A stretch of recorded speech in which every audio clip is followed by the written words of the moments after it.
Hey kids, it's Mr. T from Chromeworks, inviting you again to join my free coding lessons streaming every day at 10 a.m. on YouTube.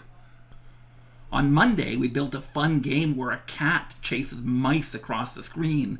We had a few technical glitches, Okay, Boomer. but the kids had a blast. Karen Rayburn says her son, who's in grade 4, was a little skeptical until she sat down and made him try coding.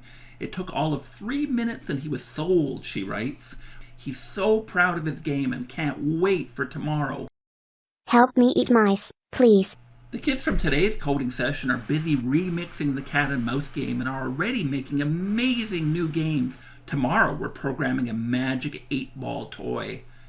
Magic 8-Ball, do I have a future as a YouTube star? Not a chance, buddy. Okay, maybe not, but I'm not going to sit around doing nothing while school is out, and neither should you. Join my live stream tomorrow at 10 a.m. on YouTube. Details at chromeworks.ca/e-learning.